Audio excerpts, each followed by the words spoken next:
I want to welcome everybody to our LASO meeting this evening. This is a May 20th meeting. We have quite a few people registered for this. Paul Booth is here, ready to go. Let me mention a couple things. Please mute yourself. The only person I don't want muting himself is Paul. Paul, you're not allowed to mute yourself. We aren't really great lip readers, but the rest of us, please do so. Now, what I will do if we start noting that people aren't, I can mute you, but I always say I feel like a dictator when I do that. I feel almost like I'm doing something wrong. But please mute yourself. And eventually, when we have Q&A, Diane Godey today is going to handle the Q&A. You can open your mic then and speak. We'd rather have you speak rather than Diane having to read from the Q&A list or from the chat pod, where you can, in fact, still put something in. If you're uncomfortable speaking, what you can do is write a question in the chat pod. In particular, the chat. Diane, do you prefer the chat pod or the Q&A? Do you have a, I can't hear you, Diane.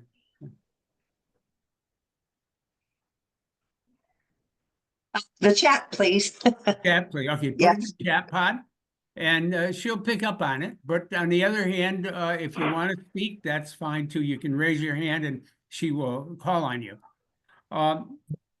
Today, as I said, Paul Booth is going to be speaking.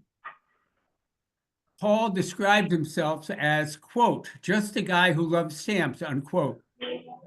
Like many of his generation, he began collecting as a child by saving the stamps from the mail that came to his house.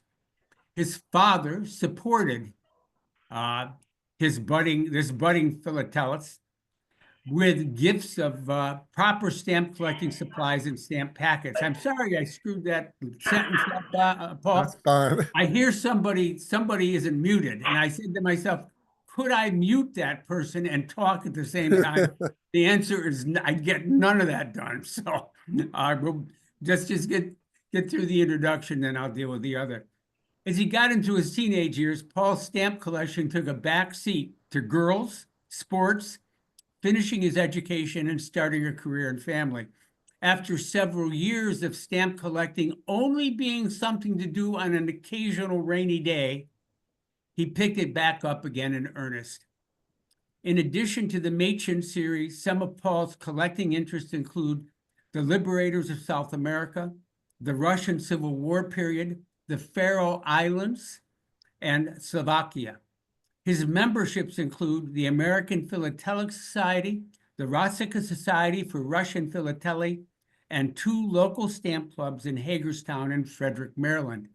But let me say also, Paul has been very instrumental in helping us make this a successful venture here at LASO. He's been involved with us from the beginning. We really appreciate it. So thank you very much, Paul, for all that. But go ahead, Paul, the floor is yours. All right, thank you, Antone. This is a group that I really believe in. Just ways we can all learn from each other, and that's what I hope to accomplish this evening. Thank you all for joining us this evening. I'll be talking about the Machin series of British definitive stamps for about a half hour or so, and so I'm going to talk about what they are. I'm going to talk about their history of the series. I'll compare them to some other long-running series of stamps and introduce the Degum system of identifying and numbering the Machin stamps. So that's kind of the what. As far as why, kind of have 3 goals in mind for this presentation. If you're not already familiar with the series, that you will be, and if you're awake at the end, I can guarantee you'll be more familiar with the Machin series. I hope that you'll come away with an appreciation for the variety that is found within the Machin series and for the many ways to collect them. And I hope that at least a few of you will become new Machin collectors. So as far as what they are definitives, and I'm kind of trying to balance between not insulting anyone's intelligence, but also understanding that we have a wide variety of philatelic experience. I don't want to assume that everybody knows what I mean by definitive versus commemorative. Uh, a, a definitive stamp, they are typically smaller in size as compared to commemorative stamps. Definitive stamps are typically on sale for a longer period of time, but the main difference is that a commemorative stamp honors a particular person, place, a thing, or an event, particularly on a significant anniversary, whereas a definitive does not. Up on this slide are a couple of stamps that illustrate the difference from the couple of U.S. stamps. To the left there is just a stamp showing hummingbirds, and on the right is a commemorative stamp for the First Continental Congress in 1774.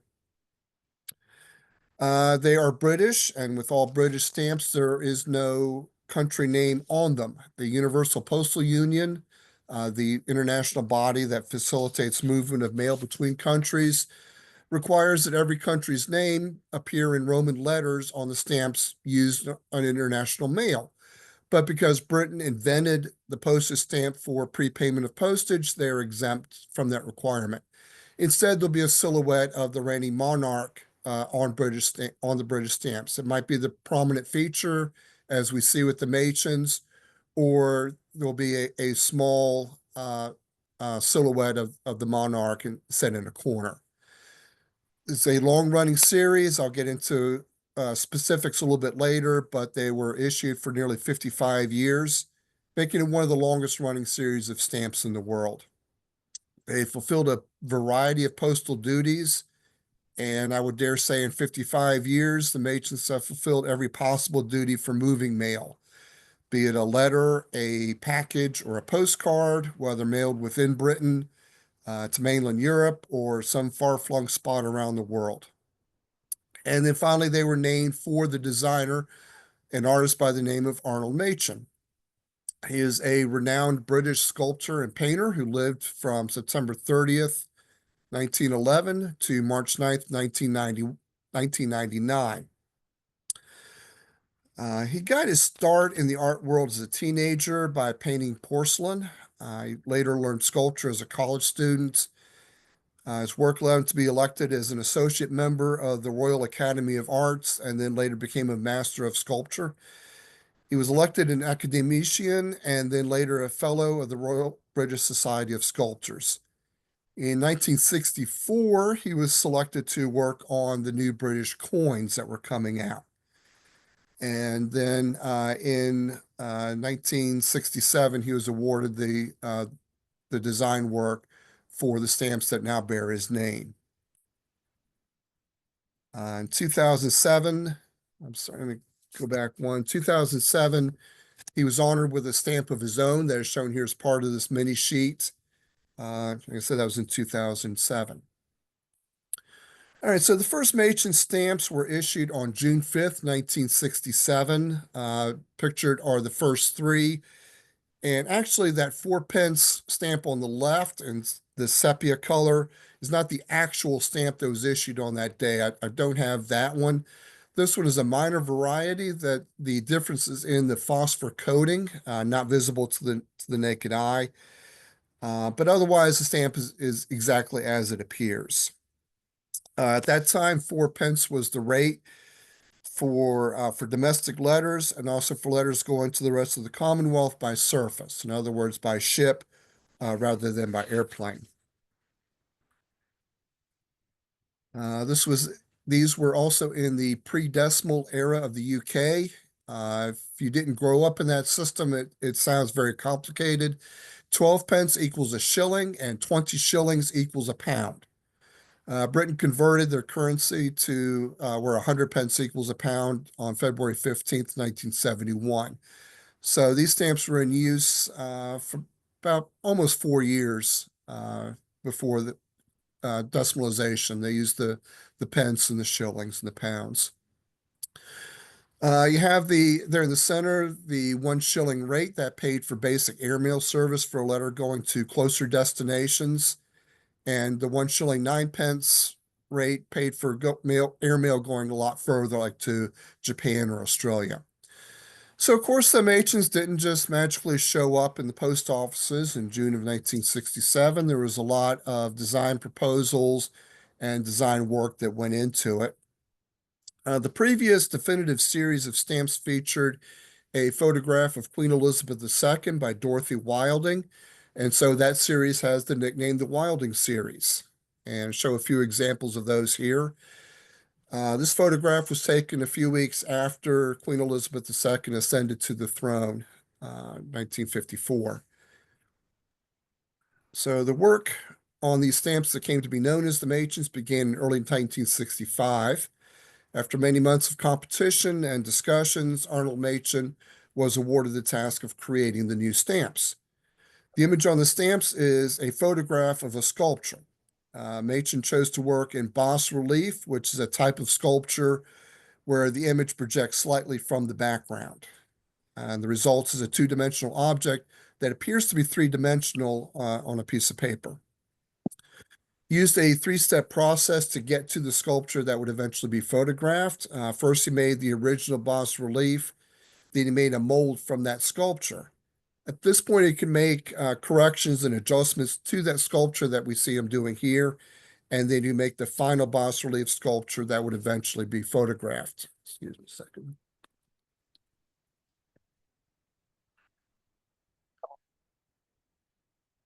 So this mini sheet shows several proposed designs for the definitive stamps that eventually became the Machins. And I know that unless you're sitting very close to a very large screen, that the text is hard to see. In the upper left is one of the design proposals based upon the penny black, the world's first stamp for prepayment of postage. To the right, we have a design based on Machin's work on British coins that he did a few years previous. Next, that pink stamp, the Queen's head is surrounded by country symbols and the word postage and revenue. And that kind of language was pretty common on stamps at that time. But the Queen was not fond of fancy or fussy designs such as this, so the symbols were eliminated, and then eventually the postage and revenue wording was also eliminated. Going to the bottom row, starting at the left, is a design that's a little bit more familiar, but we show that it shows the Queen wearing a tiara rather than the diadem. In the center is a photograph of the Queen wearing the diadem, and then finally an essay of the final design that we now know as the Machins. So the Machin stamps went through several evolutions in their 55 years of use. And those listed here, and I'll kind of go into the detail. First was currency decimalization. Mentioned earlier that the UK converted their currency on February 15th, 1971.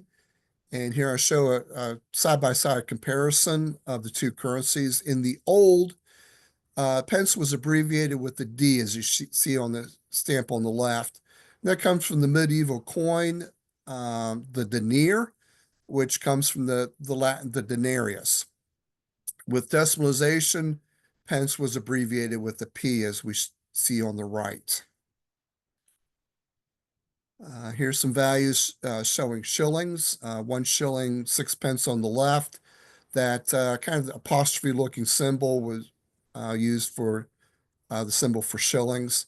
And then, of course, on the right, 1 shilling, 1 shilling, 9 pence.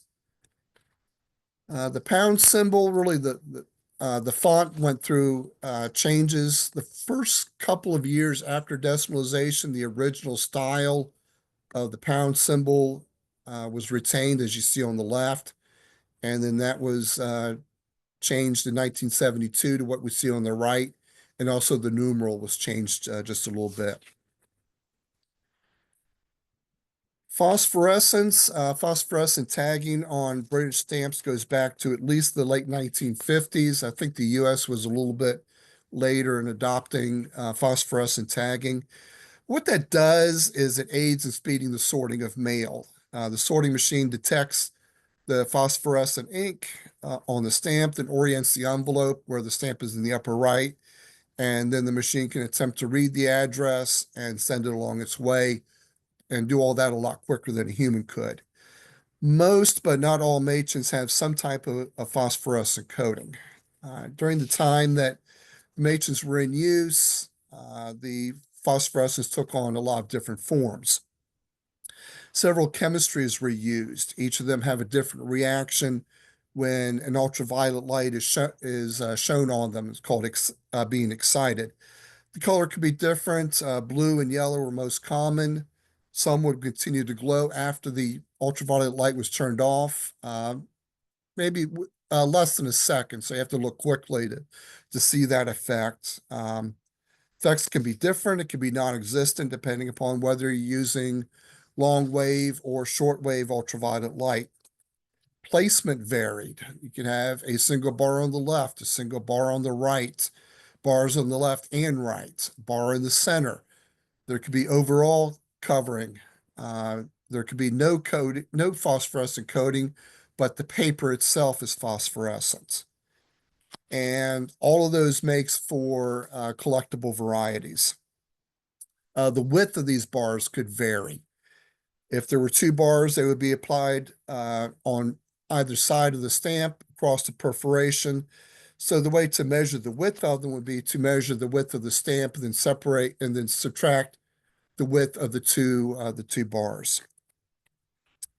And so again, like I said, all of that makes for different collectible varieties. A few months after the first Machins went on sale, the British Post Office issued Machin stamps that were only sold in one region, but they would be valid for use throughout the UK. Starting at the upper left, we have the Lion of Scotland for Scotland. So one of those symbols that you see at the upper left of the stamps would symbolize where the stamps are from. Working clockwise, you have the right hand of Ulster representing Northern Ireland. At the lower right, the Welsh dragon for Wales, and then the lower left, the 3 legs of man for the Isle of Man. The Isle of Man was the one that issued far fewer regional issues than the others. Printing, several different printers were used throughout the time that the Machins were issued. Of course, each stamp issue is a new contract, just like in the US, government making a contract, they have to put out for bids and give other companies a chance to get some of the work. Most of these are British firms. I think Enschede is a Danish firm, if I remember right. But most of them, of course, are British. There might be some others that I'm missing off of this list. And in addition to the various printers, nearly every method used to print postage stamps were used to print the Machins. And I don't go into identifying and spotting the different printing varieties or the printing methods. There have been entire books written on the subject. Multi-day course has been taught. All of them could do a lot better job than I could. So for the sake of time, I'm not going to try to delve into printing methods, but do know that just about every printing method used for stamps has been used for the Machins. Perforations is one of the security measures that have been used to try to prevent counterfeiting, just like we have fought counterfeiting here in the US on stamps and our currency. Britain has fought the same fight. And one thing that they have done is these elliptical perforations. You see those towards the bottom of these 2 stamps shown here. These first appeared on the higher value stamps in March of 1992, and over the course of a little over a year, they were part of all of the Machin stamps.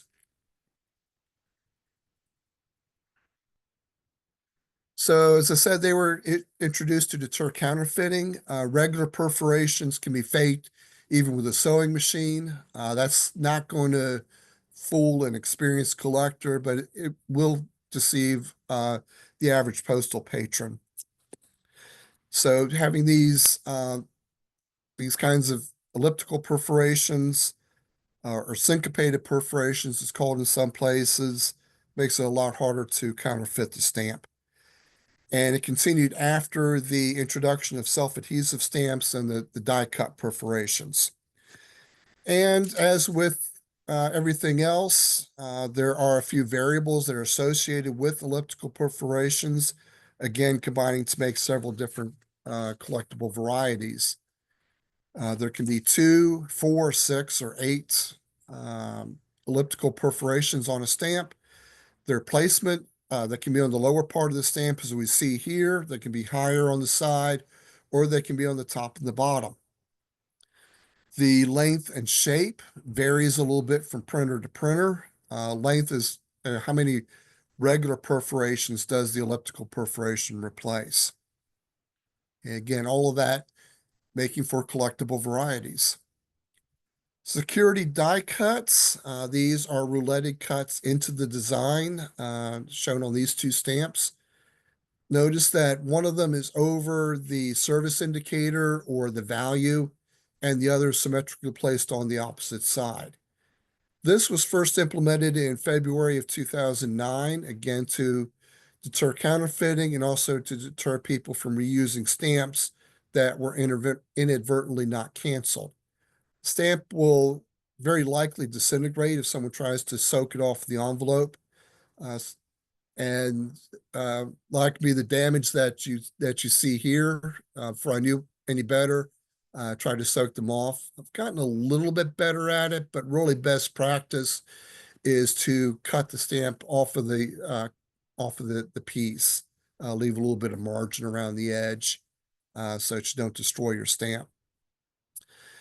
And also, there are a few variables. Sometimes it is 2 opposite U-shaped cuts. Other times it is a complete oval. Iridescent ink is another security measure that was implemented. Iridescence is a phenomenon where a surface appears to change color as the viewing angle changes. You can see that on a soap bubble. You can see that on oil slick on water. As you change, your viewing angle, the color can appear to change.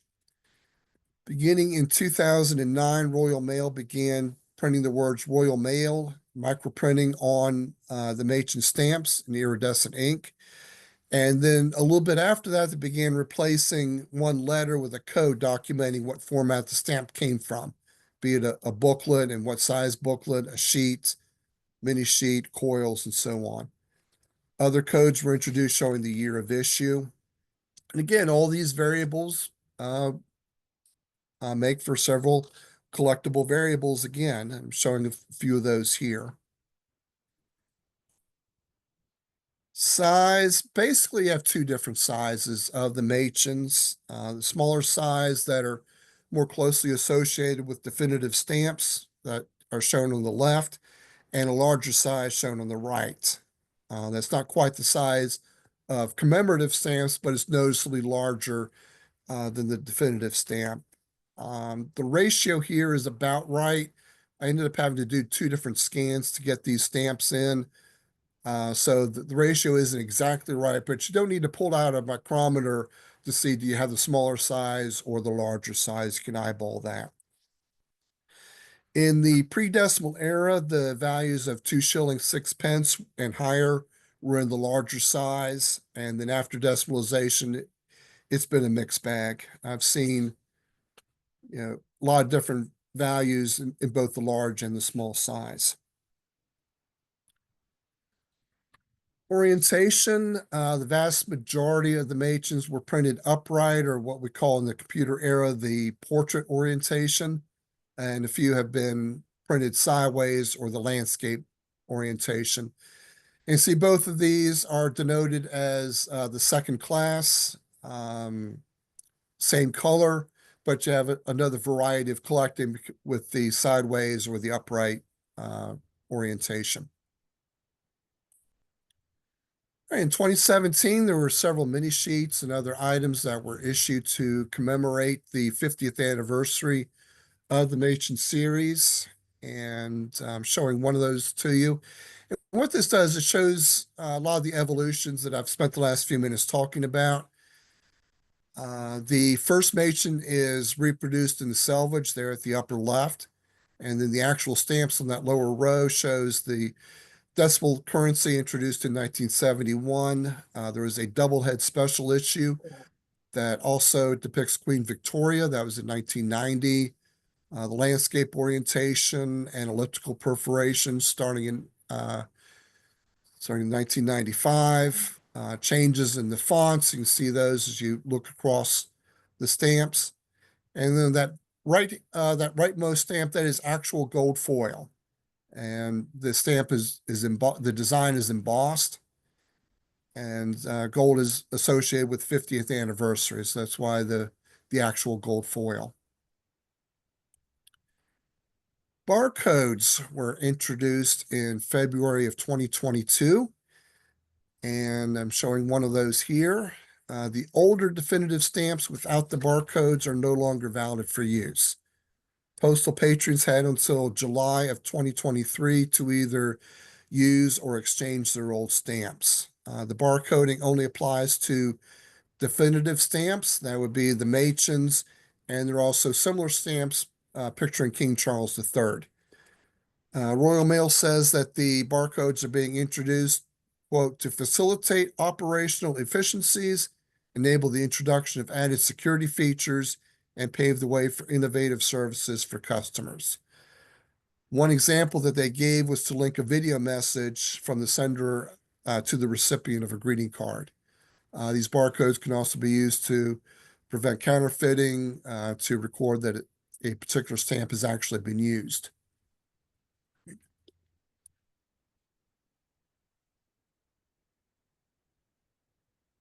So these are the final Machin stamps that were issued. This was on April 4th, 2022. It's about 5 months prior to Queen Elizabeth II's passing on September 8th of that same year. The top two rows are considered low value, and the bottom row is high value, and that third row are for international use. So images on postage stamps, on currency, and other instruments of the UK and the Commonwealth of Nations, of course, are transitioning to that of King Charles III as existing supplies are depleted. There's no recall or mandatory exchange, as was the case when we went to the barcoded stamps.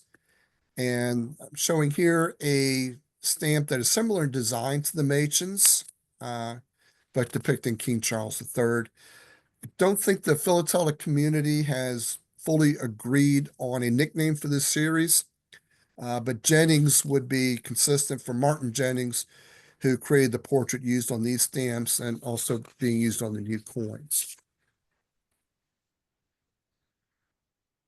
As I mentioned, the Machins was in use for over 55 years. That's a very long time, but there are a few series that have gone on longer. I'm showing here the Norway's Post Horn series that ran from 1872 to 2022, 150 years. Oddly enough, despite being a very long-running series and a very common definitive stamp, I only had one in my collection when I made this slideshow. I think in the past couple of weeks I ran into another one. I have no idea why, but that's the way it is. Denmark also has a very long-running series with these numerals.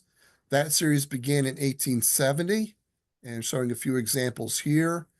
Both of those series, some would argue that the design has been redrawn, and so it's a new series. But however you want to look at it, these designs and something very similar to it have been used for a very long time, an impressively long time in my mind. So I want to talk for a few minutes about a system that is dedicated just to the Machin series for identifying, for differentiating between the stamps, and that's called the Degum system. And that is named for a British philatelist by the name of Douglas George Albert Mayall, lived from December 17th, 1922 to January 30th, 2019. His day job, he was a worker in the British government, first in the Inspector of Foreign Dividends, is where he started his government career. And he developed his interest in stamps by saving the stamps off of the mail that came into his office. His first interest, of course, was the Wilding series, which was the definitive stamp series that was in use when he started his career. I haven't read this, but I suppose that he was able to develop an eye and an appreciation for the minute details that makes one stamp different from another. He had access to many copies of stamps that seem at first glance to be all the same. He collected and studied the Machin definitive stamps when they were first released in 1967. And during his studies, he felt that the existing catalogs were inadequate when it came to the Machins because they didn't account for all the variables that differentiate the stamps. So he set out to create his own system. He published the first series, the Complete Deigum Machin Handbook, in 1993, and it was an actual physical book that you could buy. Starting in 2010, it was distributed on CD-ROM, and then it's currently being distributed using electronic file transfer using zip files. The Deigum system identifies 17 different parameters that are used to identify Machin stamps, and it also comes with its own numbering system. The parameters are kind of grouped for beginner, intermediate, and advanced collectors, but like any other area of collecting, it's up to each individual to decide what suits him or her the best, and you don't have to strictly abide by any one of those characters. The parameters can be mixed to make a custom level to suit your own interest. But the first level is at the beginner level, where you're looking at value, at color, size, and orientation, and the design, whether it's the national issue or one of the 4 regional issues. And these are things that you can look at. You don't need any special tools other than your eyeballs and your glasses if you use them. And a collector who stops at this level still has over 400 stamps to collect. There's also the intermediate level where you're adding in the method of printing, the printer, the paper, the gum, the phosphor type. There are minute differences in how each printer printed the stamps. I talked about the slight differences in the elliptical perforations, other very minor differences. Different kinds of paper, different kinds of brightening agents, and phosphorescence or both added to the paper. Gum, of course, it's not really possible to do with used stamps. The best you can do there is determine if it was a water-soluble gum or if it was self-adhesive or pressure-sensitive adhesive. Of course, if you take a look at the perforations, and you see it's actually been torn from another stamp, it had some kind of a water-soluble gum. If the perforations are all uniform, it looks like they were cut, then it's a pressure-sensitive adhesive. And that's about as far as you can go with a used stamp. Phosphor types, that's the chemical composition of the phosphor. The Deigum Handbook explains what to look for. Does it react only to long wave or only to short wave ultraviolet light or to both? What color does it glow? And as I mentioned, yellow and blue are the most common. Is there an afterglow? Does it continue to glow for a brief time after the ultraviolet light has been turned off? So you move to the advanced level. Again, you're looking at everything that I've talked about before and adding a few things. Looking at the perforations, the gauge, were they rotary or cone perforated? Are there ellipses? Are they straight edges? Are they die cut as with the self-adhesive stamps? Direction of printing, upward, inverted, left or right. Forms of issue, or they come from a sheet, from a coil, a booklet. Where was the phosphor applied? Is it incorporated into the paper or overprinted? The screening that is used, the number and width of the bars, whether the bars are short, whether they're inset, whether they're notched. fluorescent inks, rather than the phosphor being printed is part of the ink that makes the image. That is another type of phosphor. The head type, the size, and the setting. And by setting, what that means is where it is placed in relation to the overall image. The value and the head can shift just a little bit, a few millimeters, and you have a whole new stamp in the DGM system. And again, they aren't hard and fast rules. If you consider yourself a beginning Machin collector, no reason why you can't include printing methods in your collection. If you think yourself as intermediate, you can certainly study the varieties of phosphor application. Again, it is about what interests you. So the advanced collector, you have several thousand stamps to include in your collection. Again, these are very minute differences, but there are thousands of varieties out there. So along with showing you how to differentiate the different stamps, there is also a numbering system, and it is based upon the number of pence in the value. Second. So the DG prefix that you see there indicates that it is decimalized currency, and it is the standard size and has a value rather than a service level. In this case, is a 25 pence stamp, so the DGM number is going to be DG250.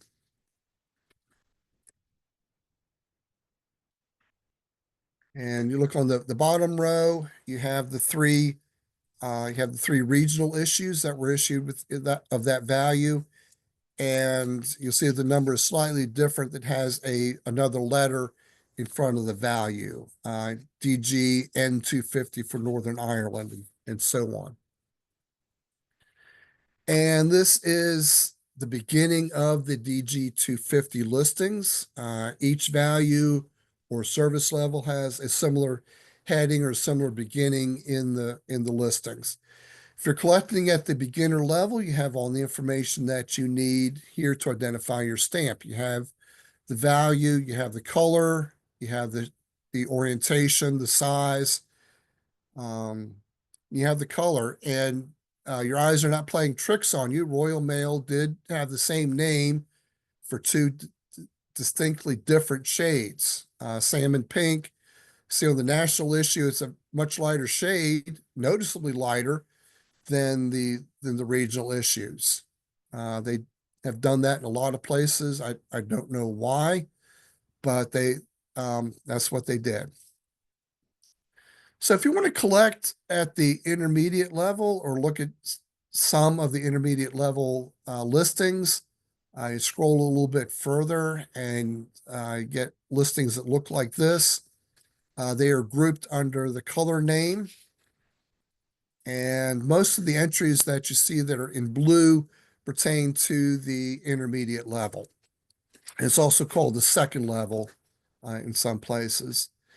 So the stamp that we're going to kind of focus on for a minute here is DG 250.4.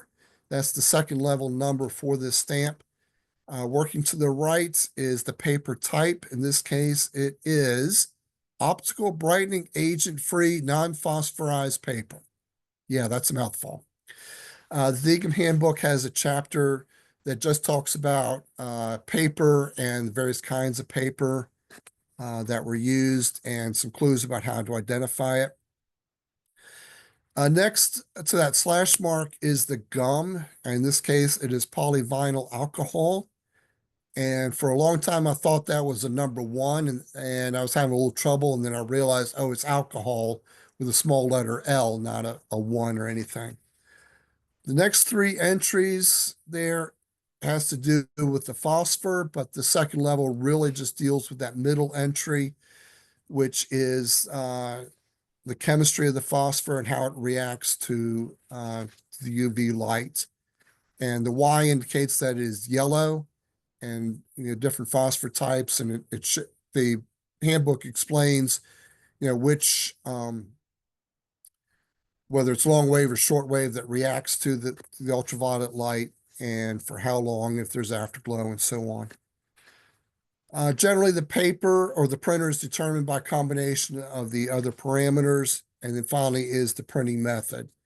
And as I said, there's been entire books written about printing methods, so I'm not going to try to explain the differences here.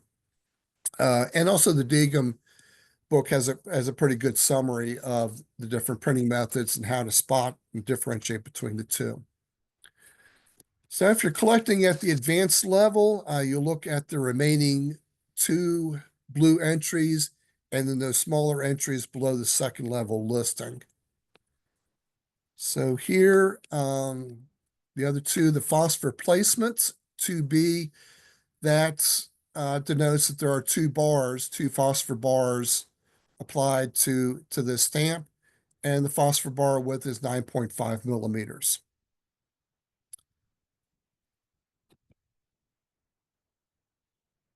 And then looking at these smaller lines, so at the far left, we have the 3rd level number. We're going to look at, the stamp we're looking at now is DG 100.18.1. Moving to the right, that T5B, that has to do with the value type and the placement. And those are explained at the beginning of the section, the value section of what fonts and placements are used within these stamps. And as I said, the placement can vary horizontally or vertically or both by just a few millimeters, and that makes for a different stamp in the Degum system. To the right of that slash where it says A1, that is the head type. Degum documents 20 different head types. That has to do with reproductions of photographs. There are only, I believe, 6 sculptures that Machin produced in the original, and only 4 were actually photographed, but with the differences of printing methods and the different plates that were used, that made for some added variation in the head types. And again, the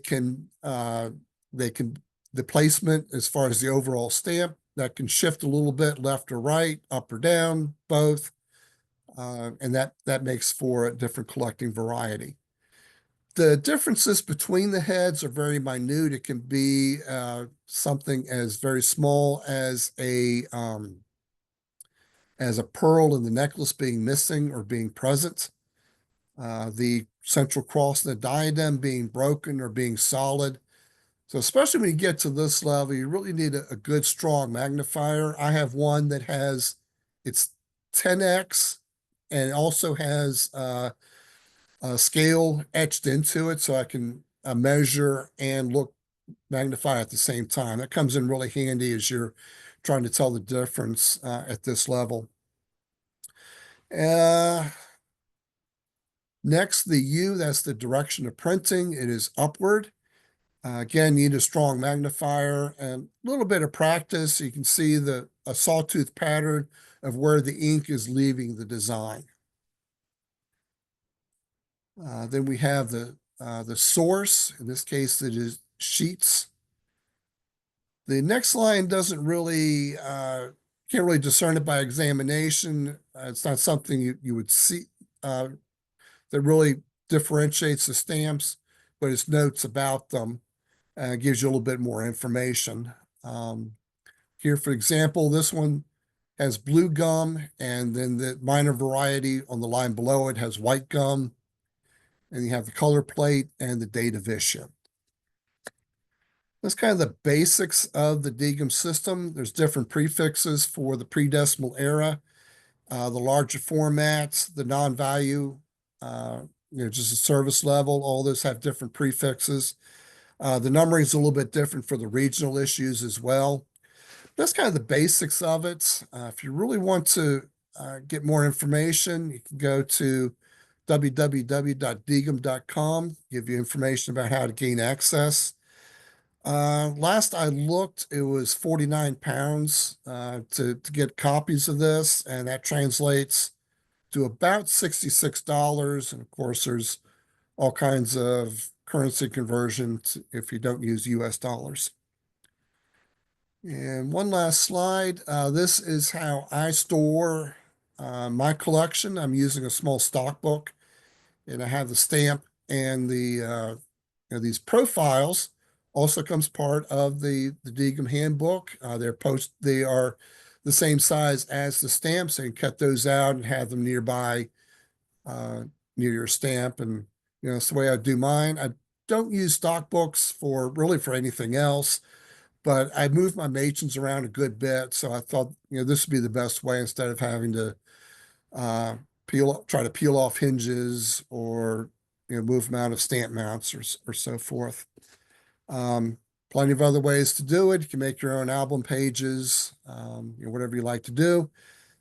And that is really the end of my presentation. So I'm going to turn it over to Diane Godey for uh, moderator Q&A. Okay, great presentation, Paul. Thank you very much. I learned a lot, and I just want to say I got like about 6 cigar boxes full of these things. And now I have a little bit more information to There you sort them go. out. I So also have a bunch that I haven't had a chance to go through either. yeah. Oh, okay. So I'm going to take the chat questions first. So the first two are from Brian and Glenn. They kind of mimic each other. Are the barcodes effective at preventing counterfeiting? As you probably know, U.S. stamps are being widely faked by printers in China and make very good looking fakes. I have not heard. I am sure that, with any other printing paper, it'd be very easy to fake the barcode. I think where they would come with preventing it is if they fully implement the idea of tracking the use of each and every stamp. Even a smaller country like Britain compared to the US, I think they'd have a hard time really doing that, but they fully implemented and I know a barcode comes up, hey, the stamp has been used before, maybe. All right, next is from Bob. Many valuable facts relative to this long-running series. Were any of the many nations replicated by any of the former British colonies or members of the British Commonwealth?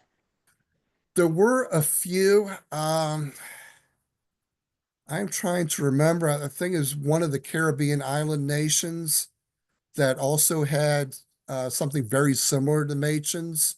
The design was a little bit different, but did have that Machin bas-relief sculpture photographed printed on the stamp. There were a few. It's not all over the Commonwealth, but there were a few countries that also had their version of Machin stamps. Okay. And then from Tom, the colors that you referenced in the DG listings, I assume are from Stanley Gibbons rather than Scott or another major stamp cataloger, correct? Colors among catalogs are more often than not as described differently. That is true. Actually, I think those color descriptions come from Royal Mail. Okay. Next one from Michael. You mentioned the UK using I can't say that word, phosphorescence, as early as the 1950s. Does the phosphorescent behavior fade over time, for lack of a better word, or does it still glow under UV as strongly after 65 plus years? I have some of those that are in the 60s and early 70s, and they do glow. Some I've had trouble seeing. I don't know if that is a function of the effect wearing or just a product or just the nature of the phosphorescence that we used on that particular stamp. Okay. All right. Somebody else commented that they've got thousands of stamps too. So now they have the knowledge. Okay, so that's it in the chat, at least for right now. So I guess everybody can unmute, and if you have a question for Paul, just raise your little hand or start talking. Any other questions? Okay, Anton. Paul, how long have you been collecting Machins? It's funny you ask. I think I've been collecting them. Let's see. I want to say about 6 or 7 years. It's funny. I actually did not like this series when I first saw them. I actually loathed them. but I loathe throwing away stamps even more than that. So I just kind of trudge through them. And I read an article in the American Philatelist that just kind of changed my mind 180 degrees up on how I looked at this stamp. And now I've come to appreciate the complexity of the beauty in the simple design. Um, but yeah, it's probably been, I guess, 6 to 8 years or so that I've really been into this series. Thank you. Anyone else? Was Diane? there some reason why the phosphorus barcodes were sometimes two, sometimes one? Was there a reasoning behind it, or was it just for counterfeiting kind of? It's mainly for counterfeiting, even though Royal Mail is trying to push, oh, look at all these great digital features you can integrate with the stamp, but it was really to discourage counterfeiting. I have a couple of questions. Hey, This is Louis. Paul, thank you for the presentation. Very informative for me because I knew very little about the Machins. First question has to do with the barcodes that you showed first on the Elizabethan stamp and then on the Charles stamp. What exactly, how does the barcode record information? I was thinking about counterfeiting and how difficult it might be to incorporate a design that could fool a sorting machine, but that may not be the case anyway, or the purpose. It's to sell a forged stamp anyway. It's not so much to get through the mail. But how does the barcode work? How does it record things? I don't know for a fact. I suspect that it is much like QR codes that we see, that it points to a database, a website, a web entry somewhere. Of course, there's what's called the deep web, where we don't really see it day to day in our World Wide Web browsing, but that information is buried somewhere. In this case, Royal Mail, that, okay, here is this barcode that represents this particular stamp, and it was sent to this post office, and it was sold, and then it was used. Now anything else with this barcode is invalid. Mm-hmm. Yes, I see how that can work. Okay. The second question is a little bit offbeat. Do you happen to know how much money Mr. Machin made from all this? That's a good question. I really don't know. I would imagine it's like a lot of piecework that is done, um, for government and other things. Okay, Mr. Machin, here's your contract to make a basic design for a stamp, and thank you for your work. And 55 years later, those stamps are still being sold and used with his name, and I would imagine didn't get a whole lot more for it. Yeah. Okay. Thank you. Just kind of on that similar vein, we all use, or a lot of us use Google Maps and so on. And the woman who sat for a week in Google's offices reading nonsensical words to make sounds for Google software to add up, she was paid, maybe a few $1,000s for that. And, here her voice is being used literally by billions of people every day. Yes. And she didn't get a whole lot for it. Right. Okay, another question in the chat. As the Queen aged, how did she feel about the younger image of herself still on the later Machin issues? Yeah, 3 or 4 times she was approached about replacing the series, and she declined. I think one time she said she didn't want to be reminded that she's getting older. So, so that same image has stuck all that time. Right. Okay, anybody else? That would be the same as on the British coins and the Canadian coins too, because they eventually aged the image on the coins. Anton, did you have something? Yeah, I just Googled how much Arnold Machin made on the stamps, and all I could find right yet is that he received a flat fee of 1,500 pounds for creating the design of the definitive postage stamps that we known as the Machin series. It doesn't indicate if there were any other contracts that were engaged in, but the original contract was 1,500 pounds. I would imagine not. And I imagine that would be the limit of what he earned for doing that work. And here's his piece of art. It's been duplicated billions of times. 1,500 pounds. That's it. Hope he made some more from other artwork he did. Yeah. All right, anybody else? Okay, I think we'll turn it over to Tom for some announcements. Okay, yes, indeed. Again, Paul, thank you very much for the presentation this evening. It's a great subject. I'm sure everyone who is on our chat tonight here have at least seen the Machins, and they probably have some in their own collections from time to time. So congrats in that regards. I've just gone ahead in the chat. If you'll all go down to the lower part of your screen, click on the little chat icon, which is there, the fourth from the left.